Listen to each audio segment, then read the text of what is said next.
والله يعصمك من الناس إن الله لا يهدي القوم الكافرين.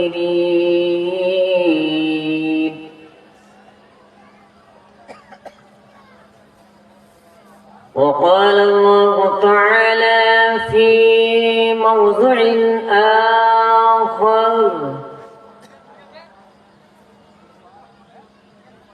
أفحكم الجاهلية يبغون ومن أحسن من الله حكما لقوم يوقنون. وقال تعالى: بسم الله الرحمن الرحيم: ظهر الفساد في البر والبحر بما كسبت أيدي الناس ليذيقهم بعد الذي عملوا لعلهم يرجعون. وقال النبي صلى الله عليه وسلم: لا تقوم الساعة حتى يلتمس العلم عند الأصاغر أي عند الأصاهر.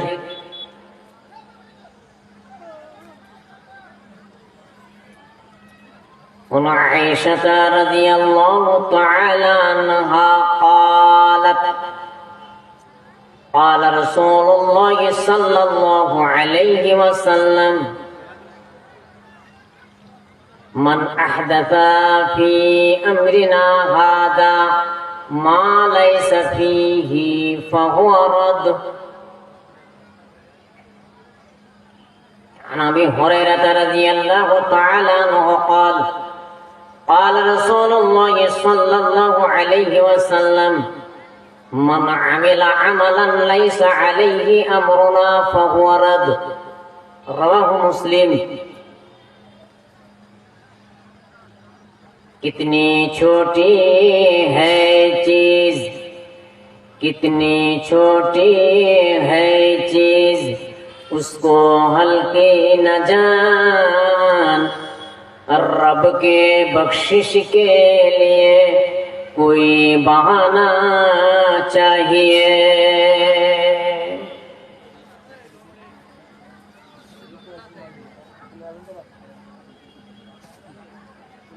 উপস্থিত শ্রদ্ধেয় মহতী সভার যোগ্যতম সভাপতি এবং সহসভাপতি মহাশয়, বিজ্ঞাপিত অবিজ্ঞাপিত ওলামায়ে কেরাম, সামনে বসে থাকা দিনদার ইমানদার শ্রোতা মণ্ডলী, সর্বাগ্রে সর্বপ্রথমে আল্লাহ তাবারক ওয়া তাআলার প্রশংসা করি, বলি আলহামদুলিল্লাহ। নবীর উপর শতকোটি দরুদ ও সালাম বর্ষিত হোক। আল্লাহুম্মা সাল্লি আলাইহি আল্লাহুম্মা বারিক আলাইহি। আমি আপনাদের সম্মুখে সর্বপ্রথমে যে আয়াতটা পড়েছি এটা হচ্ছে সূরা আল মাইদার ৬৭ নম্বর আয়াত। দ্বিতীয় নম্বরে যে আয়াতটা পড়েছি ওটাও সূরা আল মাইদার ৫০ নম্বর আয়াত।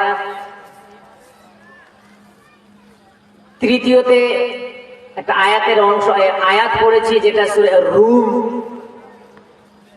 ৪১ নম্বর আয়াত। দুটো হাদিসের টুকরো বলেছি, একটা বুখারীর হাদিস, একটা সহিহ মুসলিমের হাদিস। সময় আমার যতক্ষণ সাথ দেবে ততক্ষণ পর্যন্ত নিখুঁত নির্ভেজাল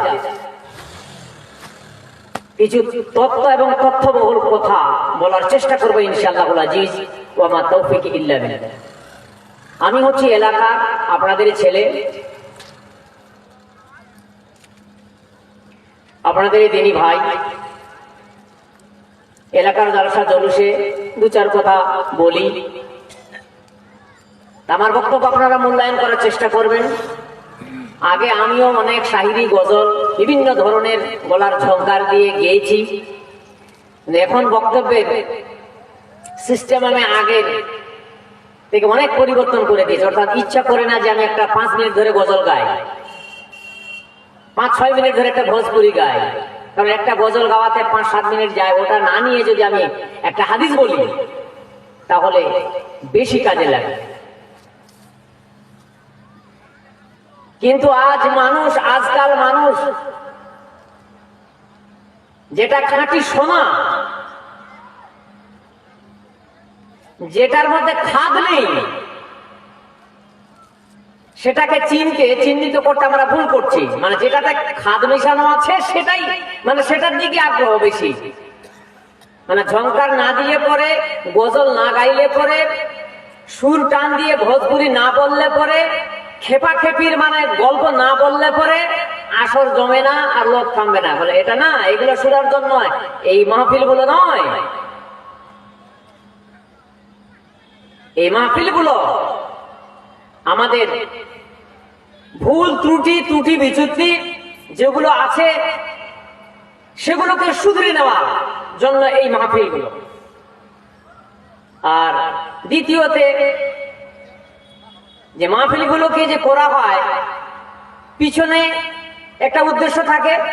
প্রথম উদ্দেশ্যটা যে আমরা কিছু ফোকাস করব, কোরআন হাদিসের আলোচনা করব, মানুষেরা শুনবে, শোনার পরে আমলে পরিণত করার চেষ্টা করবে।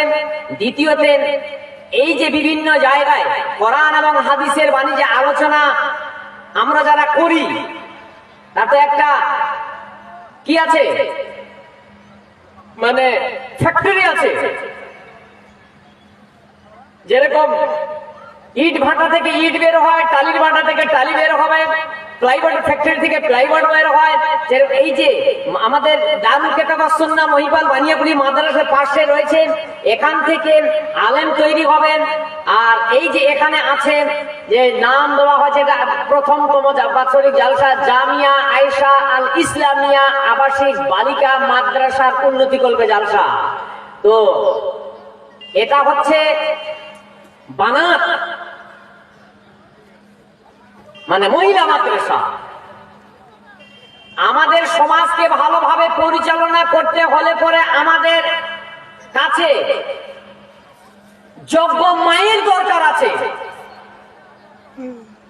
মা, আমাদের মা যেন এরকম হয়, আমাদের দিদি যেন এরকম হয়, আমাদের বোন যেন এরকম হয়, যারা হবে হাফেজা, যারা হবে আলেমা, যারা হবে দিনদারিনী, যারা হবে সালেহা। এইভাবে কোরআন হাদিস শব্দ এসেছে। তো আবেদা পেতে হলে পরে, সালেহা পেতে হলে পরে, হাফেজা পেতে হলে পরে, আলেমা পেতে হলে পরে আমাদেরকে শুধু এখানকারটা নয়, আমাদেরকে এরকম বালিকা মাদ্রাসা মিশনারি হোক আর 2, 4, 5, 10 গ্রাম মিলে হোক, আমাদের বানাতেরও প্রয়োজন আছে, মহিলা মাদ্রাসারও প্রয়োজন আছে।